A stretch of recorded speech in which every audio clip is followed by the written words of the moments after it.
Welcome back to the Tavern, friends. Before you recruit some new minions for the battle, let me welcome you to episode 26 of Tavern Tales, a Hearthstone Battlegrounds podcast. I am your host, Humbly Drunk. Tonight, this has been a moment we've been waiting for, honestly, for quite some time. There's a certain feature coming to Battlegrounds here in the very near future that has been, for us, definitely one of the most requested features. Can't wait to talk about that. But before we get into the news and introduce you to my co-host, let me just quickly take a moment to thank all of our repeat listeners out there.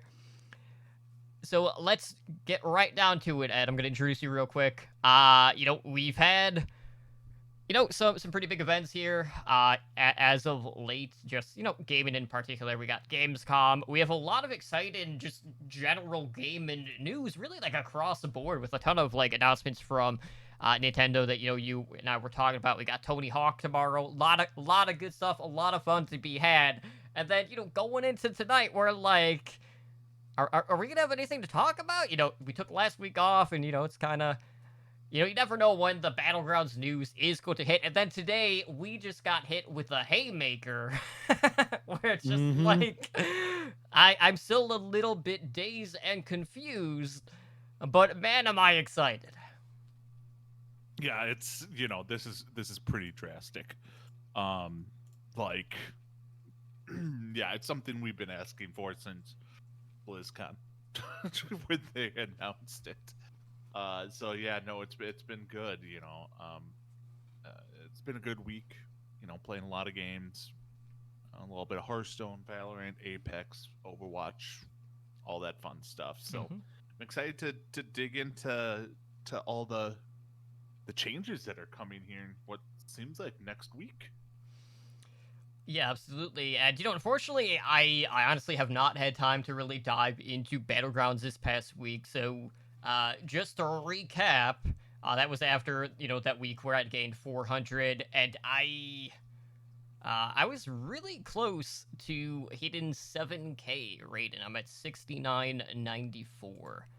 Pretty streaky play. It's I feel like I'm gonna get there because I keep setting these goals, and then we just have one good run, and then all of a sudden I was like, oh, this is actually like obtainable, Mm-hmm. and then I completely blew the last one out of the water. So I'm very hopeful that that's going to continue moving forward. But let's address the elephant in the room. We had a major announcement today with patch 18.2, which is due out on Tuesday. That would be Tuesday, September 8th. Now, we do have this limited time event that is going to be running throughout September for the Forbidden Library. There's a lot of stuff kind of like coming with this, and I know week one they were talking about like battleground parties, and then it kind of goes on to the Hearthstone Book of Heroes, which is a solo experience, and then you have the return of the Heroic Brawliseum towards the end of the month. But I Mm-hmm. remember, when I saw this initial tweet about the event, I definitely had my eyebrow raised because I saw that they were doing the Battleground party. And I was like, oh, that's cool and all, but is it just for the event? And then not even like 2 minutes later, I messaged you over on Discord after I saw the tweets, and then I see the patch notes, and I'm just like, holy shit, this is actually happening. Like, not just the event, we are actually getting a new feature for Battlegrounds parties. Yes. Oh my god, I cannot wait. Okay, so this comes with this patch on September 8th. And you're going to have the option to queue with a Battleground party, so you can have up to 4 players. Now, it goes beyond that, and this is really the thing that it is more impactful here. From the community standpoint, once the group lobby exceeds 4 players, the game type will automatically switch to a private Battlegrounds match for 5 to 8 man lobbies. So, you have the option to play ranked with a group of up to 4, Otherwise, you are in this private lobby. Obviously, raid-in and everything like that would not come into effect here. But it opens the possibility to put on game nights, to see more community events happening. And I know a lot of it is kind of going to boil down to the ease of access when it comes to this feature in itself, because you might have to go through a ton of different hoops in regards to being a spectator in this case. And I did reach out to Celestalon not that long ago, before the show, about like what the spectating options are going to be in regards to the private lobbies. Primarily just wanted to know, like, hey, any word on what's going on here? So Celestalon reached out to me, and this was probably not that much longer. It was like a couple of minutes after I sent him the tweet. He says, other people outside your party can spectate any of you as normal. So if you were a player who is competing in this private lobby, when you die, you'll return back to the lobby screen, and then you will have a spectate button next to each person in the party who is still in the game, so you can spectate them while you still stay in this party. So, we got some spectator options. I don't know, like, if you're, like, a person on the outside, if that means, like, it will pull you into the lobby, or if it just means you will just spectate whoever's on your friends list that is within that lobby. So it might be a situation where if we were to, say, put on an event, the spectators or, the tournament admins, however you want to, classify them, might need to have all of the players added to their friends list in order to like jump around in this case. So we have to see how this is going to play out in order to know the functionality of everything. But since day one, when Battlegrounds was introduced, we're like, man, this looks awesome. This is completely different. It's really not like the base game of Hearthstone. But then we're like, but man, like we want to see custom lobbies. We want to be able to play it with a group of friends. And we got that in two different situations here with this patch, and I am just over the moon. So I can't thank the dev team enough, and I know I've been bugging Celestalon so much about private lobbies as well, and I know I'm not the only one. A lot of people have wanted this from the get-go, and that time is almost here. Yeah, to put into perspective what you were trying to say with viewing, he did say that when you die, you return to the lobby screen and you can spectate anyone still in the group. Right. So you'll be able to rotate between them, but anyone can spectate you if they're on your friends list. Mm-hmm. So like if Totem's in a group with 7 other people and I want to watch them play, I can spectate Totem just like you can any other one. Right. But just to clarify anything like that, but I think it's hilarious that people in regular Hearthstone have been clamoring for tournament mode since the game dropped, and Battlegrounds is the first one to get tournament mode. And that's really what this is. It's not like it's a tournament mode. Like, yeah, we're gonna have custom lobbies, but you're gonna have people actually being able to put on Battlegrounds tournaments. Like, you will be able to have Battleground esports. Like, it's not going to be anything massive. Like, let's not confuse that. There's not going to be any massive Battlegrounds esports movement, but you're going to actually be able to hold tournaments out there. Right. Yeah, like, and do that. I think Slissa is actually holding a tournament this week already, or next week already, because of this.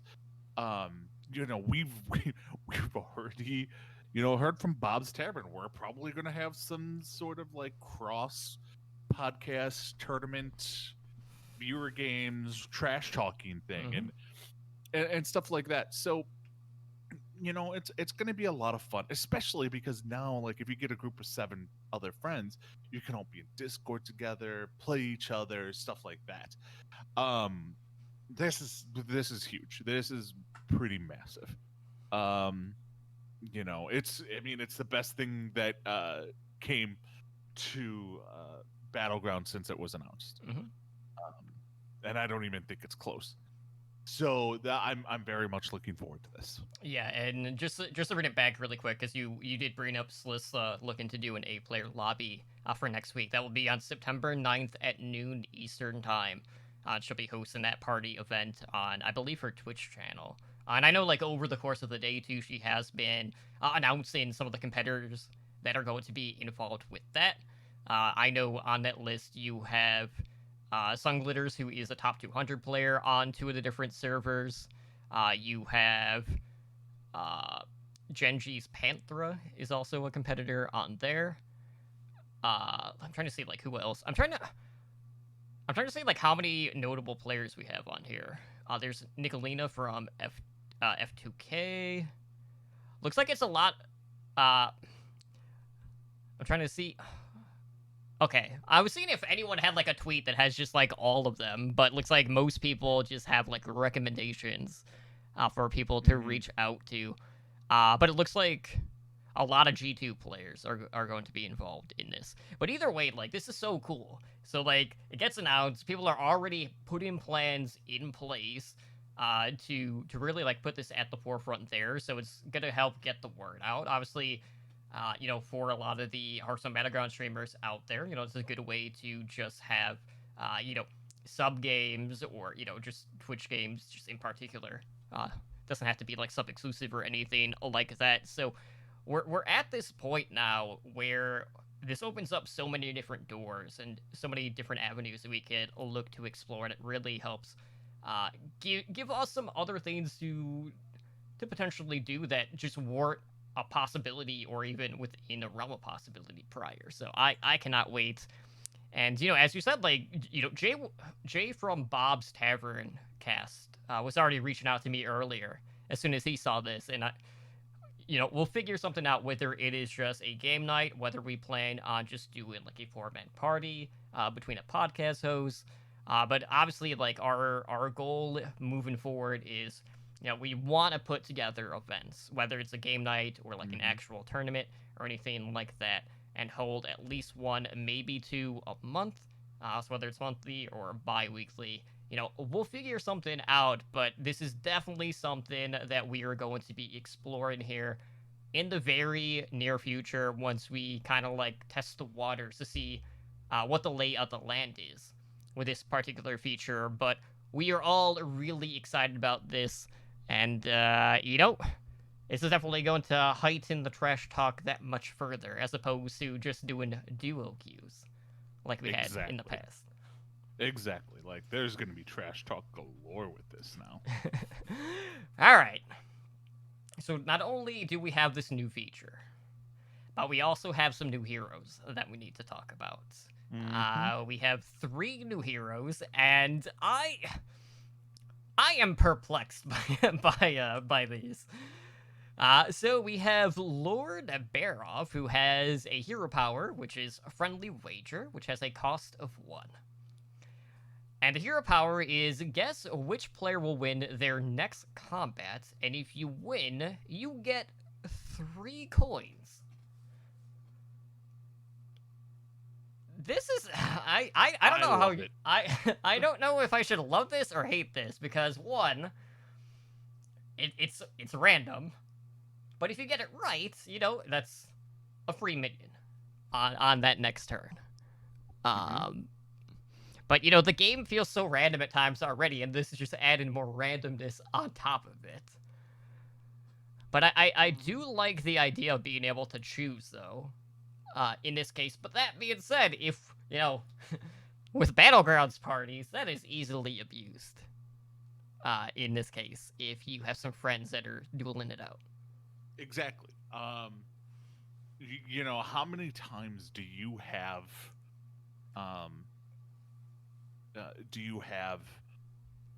one gold left? Right.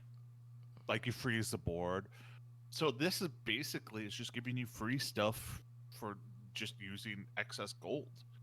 I mean, even in, like, you know, let's say you can even get it as, how do I do that?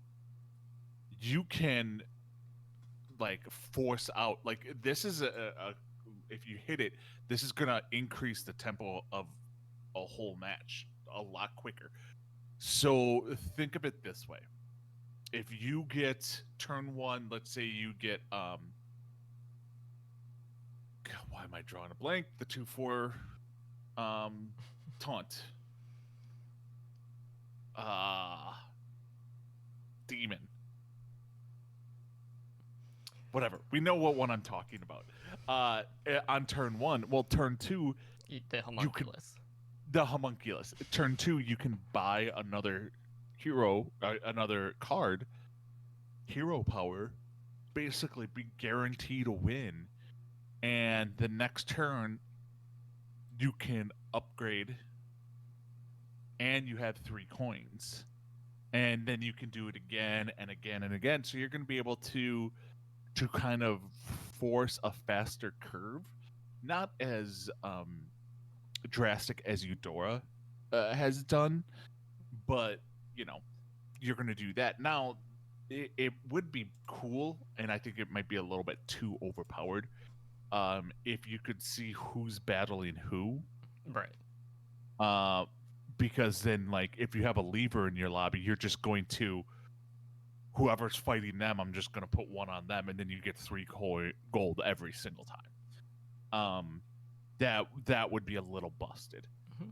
But this is going to be a good one. Anytime you get free gold, you're going to do fine. I just want to know. To possibly make 3.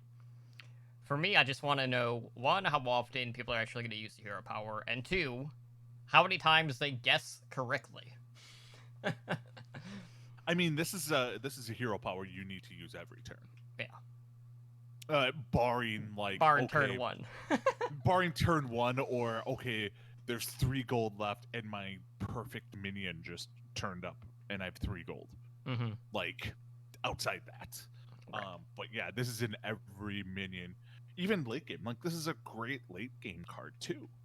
Mm-hmm. A hero power. So yeah, this is going to be a strong card, a strong hero, very strong hero. Well, you can't have Lord Perov without Jandis Perov, who has a 0-cost hero power, Swap, Lock, and Shop It, which you get to swap a friendly non-golden minion with a random one in Bob's Tavern.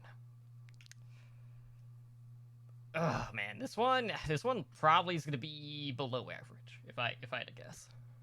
Depends. How I'm considered. Anytime a hero power costs 0 and gets you a card, I think is good.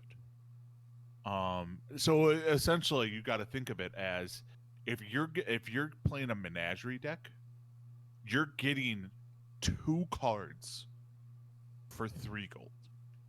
So you buy a buff card, turn it in, and get the buff, and then use the hero power, get another card, which could be another buff, could just be whatever, but you are essentially getting 2 cards for 3 gold with this hero power.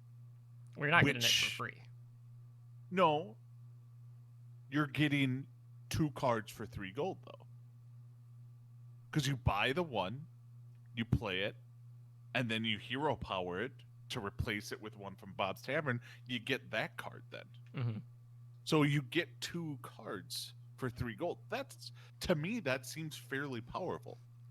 I mean, to me, it's no different than, like, it's slightly less as good as Yogg.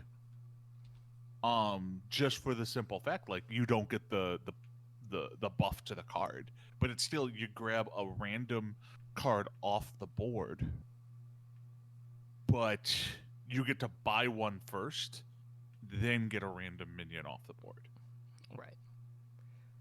So it's kind of like in line with Maligos, except it's equal or below in this case for the random minion.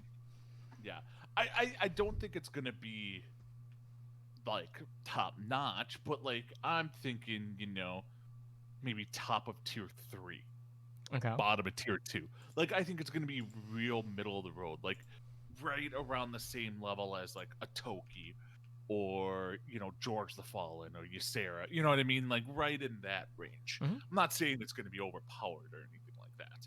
Mm-hmm. But yeah, I think this is a menagerie one. Or I mean, obviously your dream start is at the beginning. You get a token drop. Right, and then you just hit the 1/1. Yeah, like you just power through that way. Like you could essentially, in theory, could have 3 minions on the board turn 1. Insane. Well, no, you wouldn't have 3. It would just be the 2, because it wouldn't hit the battle. It wouldn't hit the battle cry. Does it come onto the board? Yeah, it comes onto the board. Or does it come onto your hand? No, it would go to the board. Okay. See, I was assuming it came into your hand. No, I can't imagine that's actually the case. If it comes into your hand, it becomes way more powerful. Yeah. I'm pretty sure it's just static to the board. I'm pretty confident that that's the case. But we do have one other hero, who is Forest Warden Omu, who has a passive hero power called Everbloom. So after you upgrade Bob's Tavern, you gain 2 gold this turn only.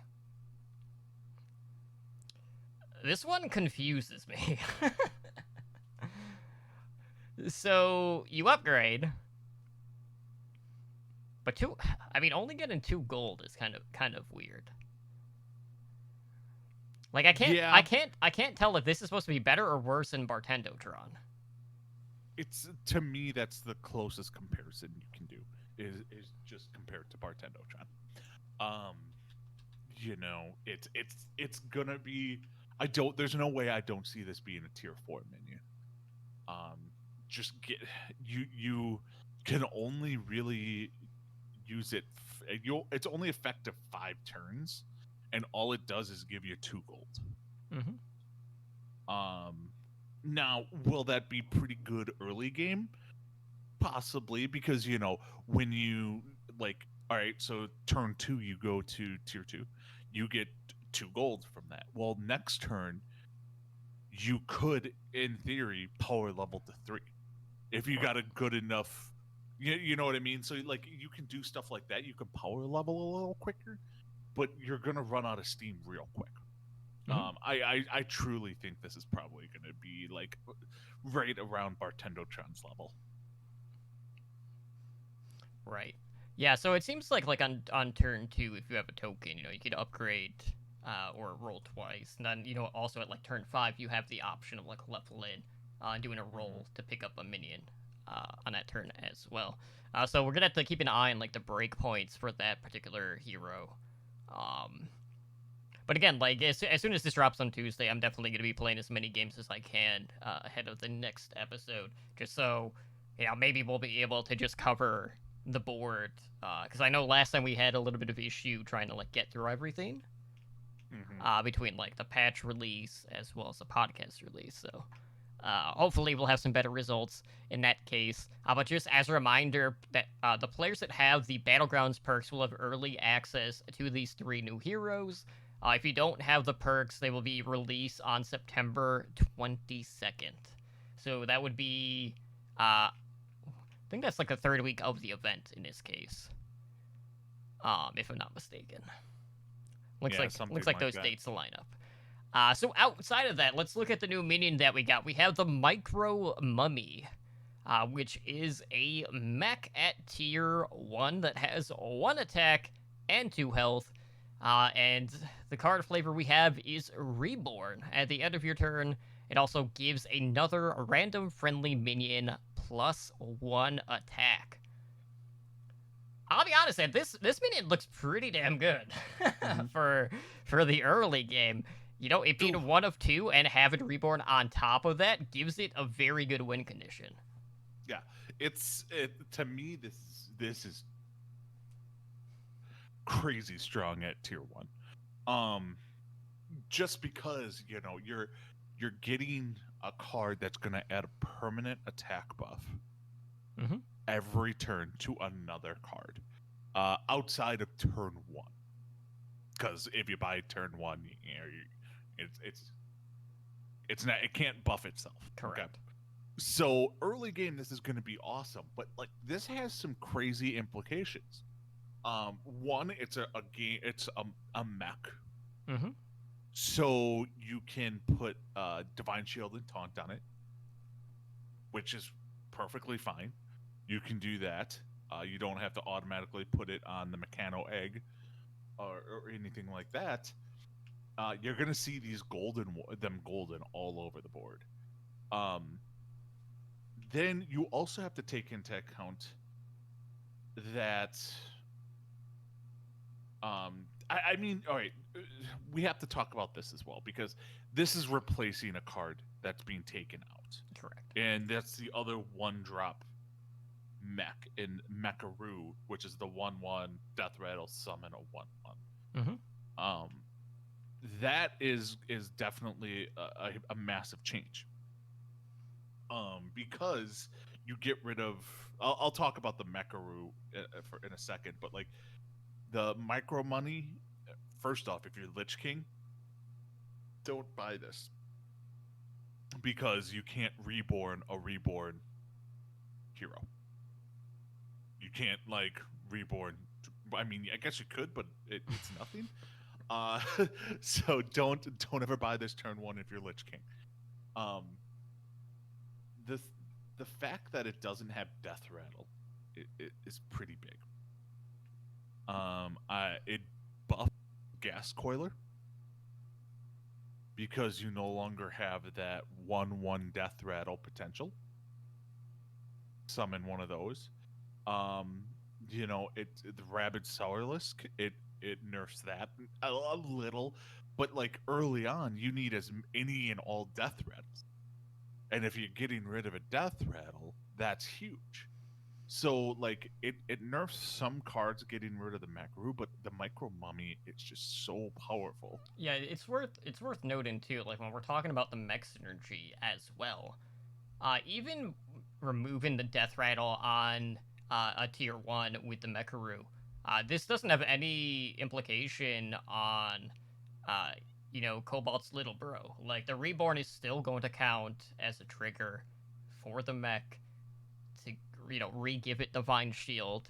And then you also have to figure out, well, if you're Yogg-Saron or Maleficent, having a 2/3 turn one, pretty damn good. Let alone one that buffs the board in this case. Yeah, more than likely, if you buy this turn one, you're gonna lose turn one.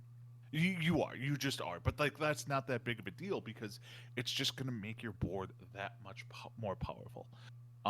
It's basically like buying the other one tier one mech that just buffs its attack every turn.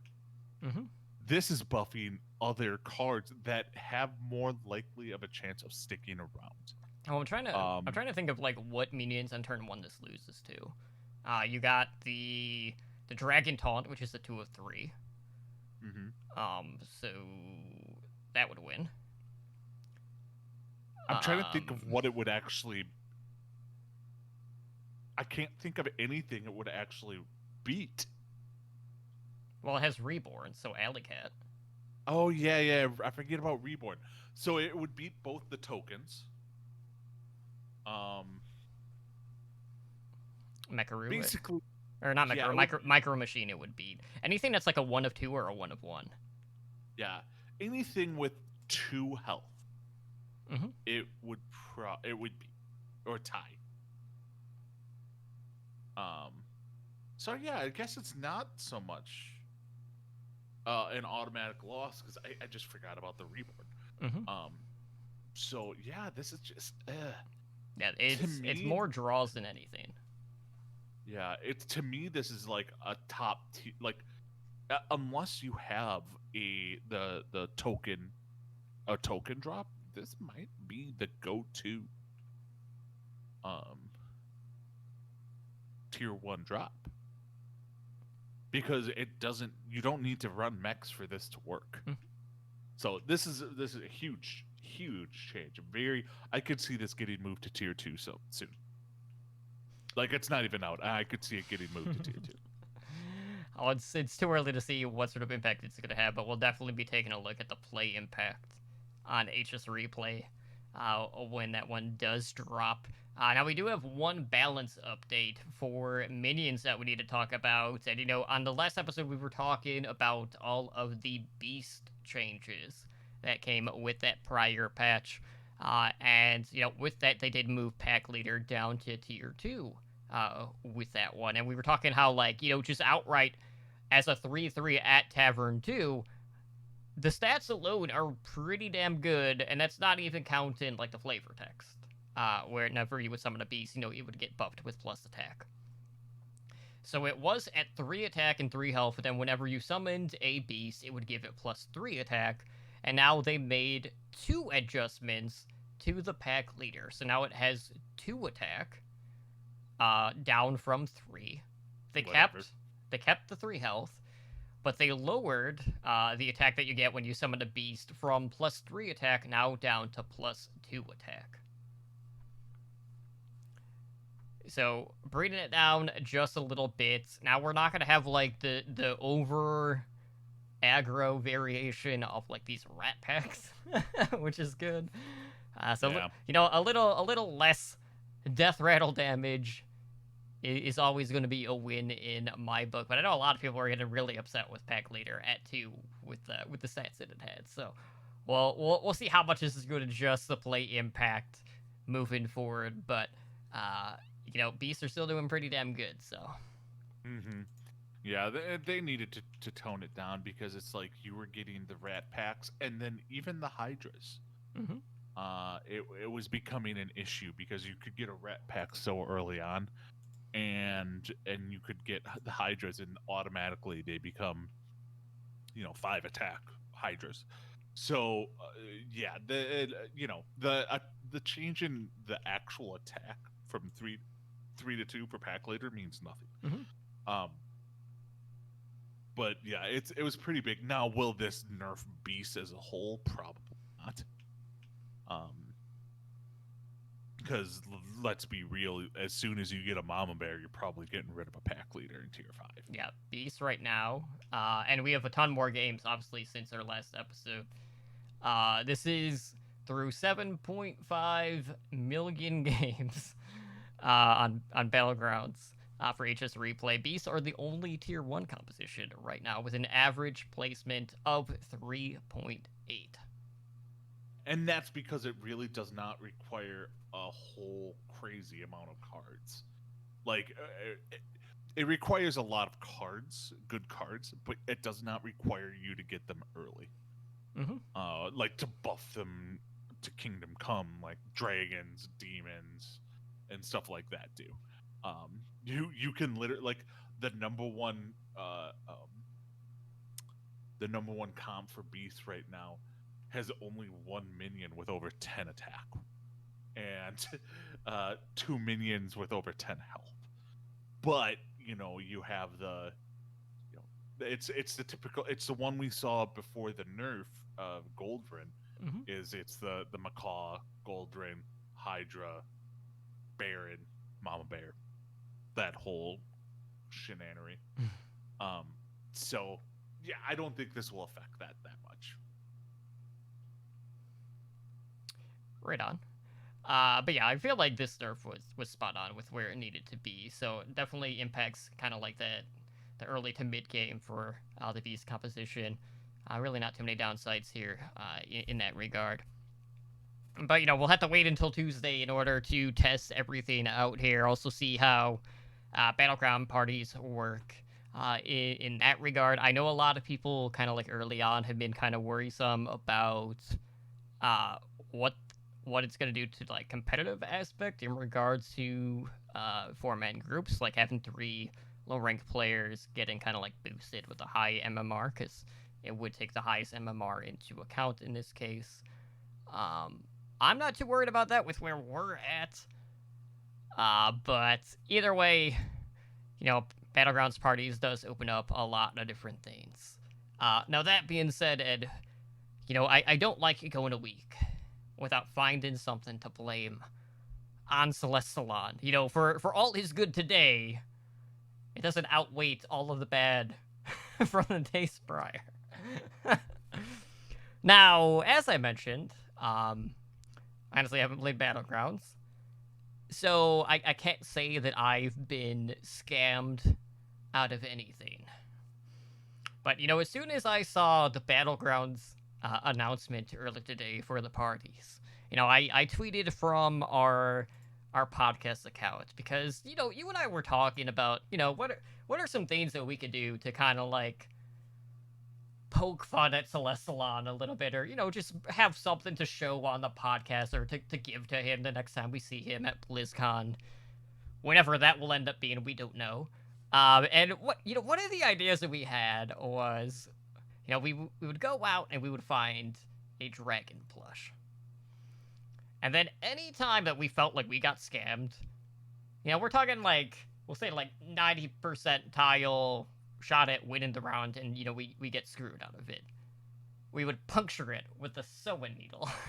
So I'm just like, well, does this mean we can't do that? So now we're in a conundrum. Yeah, we totally still can make We're fun. totally doing it. You know, but yeah, I mean, I'm not talking about a Celestalon voodoo doll. I guess the only thing would be is I played a game and I got Lich King. I'm like, awesome. This is a first place. So I'm like, awesome, top 4. Boom. Don't get one Death Rattle minion worth a damn. Mm-hmm. And I'm like, this is brutal. And I took 7th place because I just got nothing worth putting a Death Rattle on. I would have taken a Rat Pack. Wasn't even getting those. So, yeah. That's, I guess, I mean, and that's not even that bad because the next round I turned around and I got 1st place. So it's like, all right. But I don't really have a lot of blame Celestalon moments from this week. Although it does seem like Hearthstone knows when I'm playing Battlegrounds on my laptop and not on my PC, because when I'm on my laptop, I lose constantly. Mm-hmm. But when I'm on my PC, I don't. There we go. So I'll blame Celestalon for hacking my laptop and making me lose. I was double checking my stats really quick, so I was like, wait a minute, didn't I play more games beyond the last time I wrote down my current rating? And I did. Like, I am over 7K. When I stopped 2 weeks ago, I was at 74.27. Okay. Okay, because I remember being on like that 10-game streak where I had like 9 top 4s or whatever. It was like crazy. Are you surprised they did not nerf any heroes or remove any heroes? Knowing that they were bringing 3 in, yes. Like, they had a patch and they did nothing with Lich King. Well, which is... I can't say I'm too surprised by that, because like usually the turnaround for hero changes is a little bit slower. I would be like, for me, it's more a surprise that they didn't remove like Galakrond. Primarily. Or at least that would be like the first one that comes to mind. And or they could remove like Nefarian. Mm-hmm. You know what I mean? Yeah, but Galakrond definitely the first one to come to mind, seen as with the last quote buff, the average placement is lower, and quite significantly. I'm looking here right now, and Arana is 2nd from the bottom, and her average placement is 4.94, still below 5. And Galakrond is at 5.25. That is how bad. And here's the shitty thing. His pick rate, Galakrond's pick rate, is at 25%.